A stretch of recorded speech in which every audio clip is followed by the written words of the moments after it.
E aí, galera do bem, tudo na paz? Estão prontos aí para essa dica fulminante, a dica do caminho certo, a dica da vitória dentro do processo de linguagens. E quando se fala em linguagens, você pensa em escultura, você pensa em pintura, você pensa em histórias em quadrinhos, você pensa em games, você pensa em cinema. Tudo que te traz uma mensagem está no espectro das linguagens. Ora, a prova de matemática é uma prova de linguagens, a prova de naturais, a prova de humanas, a redação que você produz, aquela redação em que você vai tirar a nota 1000, meu vencedor, minha vencedora. Fiquem tranquilos. Então, linguagens vai trazer uma dica para vocês muito importante, recorrente em todas as provas, direcionada à nossa comunicabilidade. O que é isso? Tudo que nós falamos, tudo que nós escrevemos tem uma intenção, tem um objetivo. Pode ser um bilhete para a mãe, pode ser uma carta ao reitor, pode ser uma carta de entrevista de emprego. Tudo que você produz enquanto comunicação carrega em si uma intencionalidade. E esse é um dos fatores pragmáticos da textualidade, da comunicação. O que você produz tem uma intenção. O que o outro entende, nós chamamos de aceitabilidade, é a aceitação. E para que as pessoas entendam a mensagem, para que o diálogo seja contemplado, aí é necessário que haja informação. Então, de repente, eu não posso conversar com uma pessoa sobre Michel Foucault se ela não conhecer esse grande estudioso da sociologia e da filosofia. Eu não posso falar sobre Albert Einstein se a pessoa não tiver conhecimentos acerca desse físico.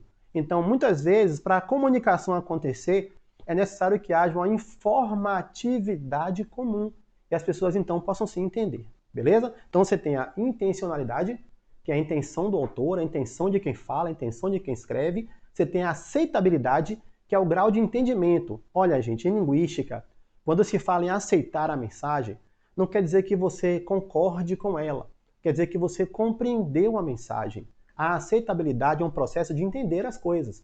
Concordar com essas coisas ou não, aí é da pessoa, beleza? E tem a informatividade, que é o processo básico de conhecimento. Ora, dentro dessas três esferas, tem mais duas. Situacionalidade. No Brasil, estamos em um regime democrático, mas o voto é obrigatório. Nos Estados Unidos, onde também há um regime democrático, lá o voto é facultativo. São situações diferentes. São situacionalidades diferentes. E ainda há um quinto elemento nesse processo, que é a chamada intertextualidade. Um texto que bebe na fonte de outro. Quando você faz a redação, lá tem algumas informações que você coloca que não são suas. Você tirou do IBGE, você tirou de Zygmunt Bauman, você tirou de uma determinada série da Netflix, se é que se pode falar, né? Então aí quando você suga de um texto e coloca no seu, dentro de um mesmo tema, isso é um processo de intertextualidade. Beleza? Então são esses fatores importantes. Intencionalidade é a intenção do autor, a aceitabilidade é o que o interlocutor entende, informatividade, grau de conhecimento que permite o entendimento, vem a situacionalidade. Vamos lembrar que as redações do Enem sempre enfocam no local, Brasil, e no momento atual. Então, existe um contexto aí sócio-histórico nos temas da redação do Enem. Então, você tem a situacionalidade. E o quinto elemento é que você não consegue fazer nada sem recorrer a outras informações. E isso é um processo de intertextualidade. E aí eu trago, minha gente, a dica do Enem sobre funções da linguagem. Como que elas funcionam isso? Olha, você entender que tem aquela pessoa que fala, o emissor, né, o locutor, aquela pessoa que dialoga com aquela que começou o bate-papo, que é o interlocutor, o receptor, essas pessoas estão conversando. Só que a gente chama de emissor quem trouxe a ideia. Não quer dizer que o receptor não troque ideia, mas quem começou a ideia emitiu a mensagem. E aí, ó, emissor, receptor, a mensagem. Para entender a mensagem, eu tenho que usar o mesmo código. Então, se eu falar em hebraico, a outra pessoa não conhece a língua hebraica, ela não vai me entender. Então, vamos conversar em português, porque assim nós nos entendemos nesse código. E também há um canal necessário, o veículo da comunicação, a visão para enxergar a faixa de pedestre, A audição, para escutar o que o outro fala. Muitas vezes o tato, quando você vai ver se a panela está quente aqui na comunicação, você sente a temperatura. O olfato, o gás de cozinha, quando colocam um cheiro artificial ali para servir de alarme. Então, os sentidos, nossos sentidos funcionam como canais de comunicação. Poxa, irmão, você também não falou aí, você falou do olfato, você falou do tato, você não falou do paladar. Pois é, você está comendo ali e percebe que o feijão está azedo. Quem que avisou? O paladar. Então, é um canal de comunicação. Os canais comunicativos são os nossos sentidos. E quando nós estamos nos expressando, quando nós estamos conversando, nós damos preferência a um elemento desses. Ainda mais um, sabe? Você entendeu o que está acontecendo no momento, qual é o assunto a ser discutido. Você tem a mensagem, mas a mensagem ela se incorpora dentro de um contexto. E esse contexto aí é o que a gente chama de referente. Então você tem emissor, receptor, a mensagem, o canal, o código e o referente. O que acontece quando nós estamos conversando, nós estamos batendo papo? Bem, nós damos ênfase a um desses elementos da comunicação. E aí que está o processo de identificação dessas funções da linguagem. Deixa eu falar para vocês. Quando eu digo assim, ó, eu estou sofrendo, eu estou amando, eu estou apaixonado por vocês, estou torcendo pela vitória dessa equipe consagrada, E quando eu me coloco, traz um aspecto da emoção. Aí chamam de função emotiva quando você tem esse eu aí no processo. Esse eu pode ser nós, pode ser a gente, primeira pessoa, seja do singular, seja do plural, marca a função emotiva da linguagem. Então, quando você se coloca. Agora, pessoal, não quer dizer que vai ter emoção sempre, mas tem que ter primeira pessoa sempre. Tem que ter o espectro da opinião daquela pessoa. Eu posso chegar à padaria e dizer assim, ô meu amigo, eu quero aí um pedaço de bolo com um suco de cajá. E nisso não tem nenhuma emoção. Então eu não posso dizer que é função emotiva, mas é. Por quê? Porque tem a primeira pessoa, porque tem o eu no processo. Não é à toa que é uma função emotiva ou função expressiva da linguagem. Pô, Luiz, eu falo muito de mim, eu sou uma pessoa que gosta de falar muito da minha vida, dos meus problemas. Pronto, você é da função emotiva. Você é muito eu, muita função do emissor. Agora, às vezes, a pessoa diz assim, ó, meu amigo, não fique triste não, tudo vai dar certo. Relaxa o coração. Ah, mas eu tô com um problema aqui, que eu não consigo fazer uma redação. Vou dar dica para vocês, escreve uma por semana.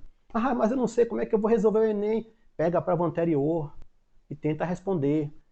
Justifique porque você acertou, justifique porque as outras estão erradas. Você vai conseguir assim. Treinamento, prática, vai levar você ao sucesso. Eu sei que você vai conseguir uma vaga. Uma vaga está garantida para você. O que é isso? É a função em que eu trago como elemento principal você, que é o receptor da mensagem. Então a segunda pessoa, que é o você, responde pela função apelativa. Também se chama conativa. Oi, não vá confundir com conotativa. Conotativa é o sentido figurado das coisas. Leão do imposto de renda, sentido figurado. Conativa é quando eu chamo as pessoas. Então eu digo, meu amigo, preste atenção, meu velho, preste atenção, minha irmã. Eu estou falando com a pessoa. Conar é chamar. Então a função apelativa ou conativa tem a ver com a segunda pessoa. E aí vem mais uma função. Poxa, eles são quantas? Ah, de acordo com os elementos. Se são 5 elementos, nós temos 5 funções. Então a do emissor, função emotiva. A do receptor, função apelativa, que também se chama conativa. Beleza? Agora vamos para outra, que é a função do bate-papo. E eu fiz agora, quando eu falei beleza, quando eu coloquei essa expressão popular da variação linguística, beleza, eu quero que você imagine do outro lado e diga beleza, como se você me respondesse do outro lado. Então essa é a função fática. A função fática é aquela que testa o canal da comunicação. Quando você pega o telefone e fala alô, e a outra pessoa fala de lá, alô, e aí vocês começam a trocar ideia. Então a função fática é aquela do contato. Bom dia, pessoal. A pessoa responde bom dia, ou não, né? Boa tarde, boa noite, licença, muito obrigado. Você gostou desse chocolate? Você quer mais um pouco de refrigerante? Essas noções de forçar a comunicação. Aqueles bom dias que se colocam coloridos no WhatsApp. Tudo isso é uma função fática. É a noção de estar buscando ali o contato. Então a função fática trabalha com o canal da comunicação. testando a comunicação, verificando e fazendo a manutenção do ato comunicativo. Tudo bem até aí? E olha, tudo bem até aí já é um exemplo de função fática, querendo o seu retorno, o seu feedback. Beleza, 3. Faltam 2. E aí vem uma que a gente diz que é a função de dar a informação. Número no caso de Covid aumenta em tal lugar. Isso é informação. As aulas de matemática, isso é informação. Então, aquela que está preocupada com o assunto, com a informação, chama função, adivinha, informativa. Também tem outro nome, contextual. Tem outro ainda, função denotativa, ou função referencial. Porque referente e assunto são sinônimos. Então, quando o referente, o assunto, é o mais importante, é o que tem maior ênfase, centro da comunicação, aí você tem uma função chamada de referencial. Luiz, mas você falou que são 5. Eu falei que são 5, mas calma. Vem a função poética. O que a função poética faz? A função poética, não se assuste, é aquela que usa a linguagem enquanto metáfora. Pega a mensagem e ressignifica essa mensagem. É a função muito bonita, viu? Dos cantores, das pinturas, em que você pega uma imagem e distorce, criando outros significados. Então, a mensagem é o principal e ela é ressignificada. Aí a função poética, que também se chama função estética. Vamos agora para mais uma função, que essa é extra, mas ela faz parte do grupo. Eu falei 5 funções da linguagem, né? Mas tem uma, é que ela fica coligada na função informativa, porque ela carrega a ideia da informação. Só que ela acabou com o tempo, de acordo com alguns estudiosos, se separando. E aí, na verdade, de 5, vamos contemplar didaticamente 6 funções. A última é essa que se preocupa com o código, em que o código explica o próprio código. Você está assistindo um filme em alemão, e aí você não conhece aquela língua, está lá uma legenda em português, então as palavras em português estão traduzindo aquele alemão. Essa tradução tem a ver com código, traduzindo código. É a palavra traduzindo palavra, e isso é a função da metalinguagem, chamada de função metalinguística. Então são essas 6 funções. A função emotiva ou expressiva, a apelativa ou conativa, função fática ou de contato, função poética ou estética e a função metalinguística. Dicionários, Wikipédia, né, servem como exemplos bem tranquilos. Ora, aqui eu trouxe para vocês um esquema todo formatado, meu querido. Olha lá, ó, minha querida, meus queridos aprovados. Você tem ali, ó, função emotiva, apelativa, fática, metalinguística, referencial, poética ou estética. Os exemplos aí na cor azul, percebam logo a marca da função emotiva, primeira pessoa, eu, tá ali. Na segunda, que é a função apelativa, olha a marca da segunda pessoa, você, tu, vós, vocês, também pode ser do plural, gente. No caso da função fática, ei, bom dia, você sabia, coleguinha, que uma vaga é minha? Então tá aí um outro exemplo de como se forçasse um retorno, um feedback, uma resposta. Essa é a função fática. Na 4, Enem PPL significa Exame Nacional do Ensino Médio para pessoas privadas de liberdade. Repare que aí está explicando a sigla. E ao explicar esse processo de siglonimização, nós temos aí palavras explicando outra. E isso aí a gente vai chamar de função da metalinguagem, a metalinguística. Referencial é uma informação. Todos os alunos da Superrevisão Enem atingiram acima de 960 pontos na redação do Enem. 960 pontos na redação do Enem. Tá bom, hein? Já dá, não? Dá demais. E a 6, poética ou estética. Somos pássaro de uma asa só. Sem o outro, não voamos. Olha a linguagem metafórica, a mensagem sendo ressignificada, parecendo aquela coisa da poesia, assim, aquela esfera da conotação. E aí a função poética estética, beleza? Trouxemos aí uma questão para nós resolvermos. Olha só, tá aí o grande ator Joaquin Phoenix, né, que fez o papel do Coringa, né, Arthur Fleck, que se transforma no Coringa. E aí temos aquela questão que tem assim 2 textos. O texto 1 vai falar sobre o que significa Smile, né? Vai dizer que é uma canção composta e vai explicar o que é o que é essa canção, vai explicar essa canção. São palavras que vão explicar a palavra smile. Como você encontra na Wikipédia, por exemplo, muito isso. Então, automaticamente, eu tenho que informação da linguagem aí? Amarra isso, hein? Amarra. O que é que predomina aí? Palavra explicando palavra. O código pelo código. Vamos lá, vamos ver a outra. Texto 2. Você tem um trecho da música traduzida, né? Que essa música aí vem de Smile, em inglês, e ela aí está traduzida, né? Então, essa maneira de se expressar, sorria, embora seu coração esteja doendo. Coração está doendo, sorria, mesmo que ele esteja quebrando, o coração não quebra. Então, essa mensagem foi ressignificada. Nós temos aí uma função altamente poética, estética, né? Enquanto existirem nuvens no céu, você vai sobreviver, se você sorrir. Através do seu medo e tristeza, sorria. E talvez amanhã você verá o sol brilhando para você. Sorria. Então, apesar das dificuldades do mundo, aprenda a lidar com elas. Resiliência, sorria. É uma maneira bonita de se falar de uma coisa muito séria. Então, você tem uma função aí poética, já até já denunciei. E aí, lá vem a questão do Enem. Você sabe que é muito importante olhar primeiro o comando da questão.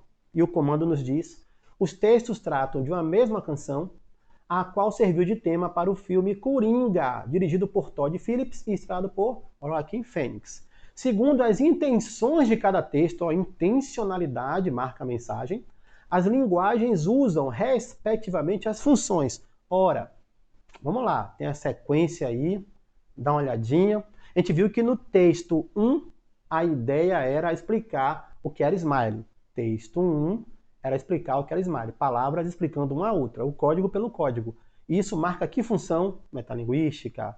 O segundo texto, por sua vez, era uma maneira poética de tratar uma mensagem. E aí você tem, como eu já disse aqui, denunciei, a função poética. Mas, Luiz, eu não estou vendo a função poética, está na letra C. Mas cuidado, que o Enem pode colocar o sinônimo. Na letra E você tem metalinguística e estética é o sinônimo de poética. Então a letra correta é de excelência, é de especial. E aí nós vamos arrematando com esta imagem maravilhosa. Ninguém voa sozinho. Prepare-se para a revoada. Ninguém voa sozinho. O que é isso, Luiz? Função poética. Prepara-se para a revoada. Você se prepara, se prepare. Aí é a função apelativa. Luiz, e na hora da prova, eles vão dizer o uso da segunda pessoa, função apelativa.